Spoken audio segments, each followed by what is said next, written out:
Ed, you have a brand new book. It's your first book. It's called Going Red, and it's all about basically not just the battleground states, but the battleground counties that the two political parties really will be fighting over. How did you pick those out? Well, I got some data on which counties used to be Republican and moved to the Democratic column in 2008 and 2012. And in some of these counties, they were Republican for decades. Hamilton County, Ohio, for instance, was the most Republican county in Ohio for years and years and years, for like 80 years.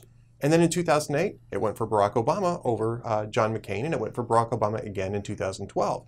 So you ask yourself, how did the most Republican of Ohio counties suddenly vote for Barack Obama? What happened? And not just one time, but twice. Right, so it's How not did it a happen fluke. twice? Not a fluke. It's very much not a fluke, and that's true of all 7 battleground counties that are featured in Going Red, is that these are not flukes. They are opportunities that were grabbed by Barack Obama and Democrats in 2008 and 2012, and that were missed by Republicans in both cycles.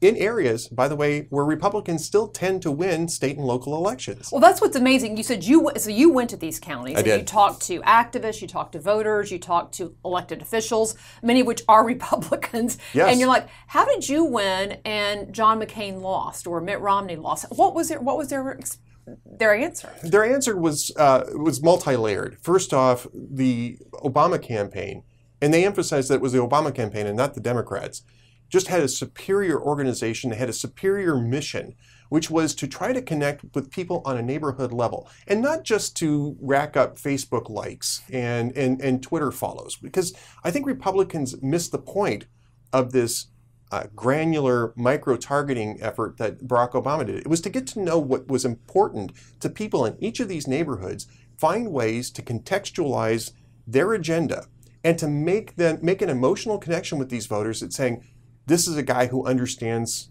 what it's like to be me, and I'm going to give them a shot at fixing the problems that I see in my community. And so the local Republicans on the ground running actually did that. Local Republicans are good at that.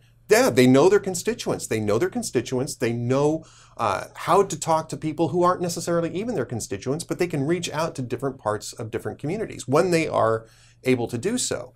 And for instance, in Hillsborough County, around the University of South Florida, there's some precincts that are heavily African American. And Sean Harrison, who's the state representative for that district, told me he won in 2010. He lost in 2012, in part because he sort of relied on his natural base within the district, and he was flummoxed when the Obama model turned out instead of his normal turnout. He won again in 2014, but in 2014, what he also did was he went into those collar precincts around the University of South Florida, heavily African-American precincts, even though he was being told by people, don't bother, you're not going to get any traction there, you're wasting your time.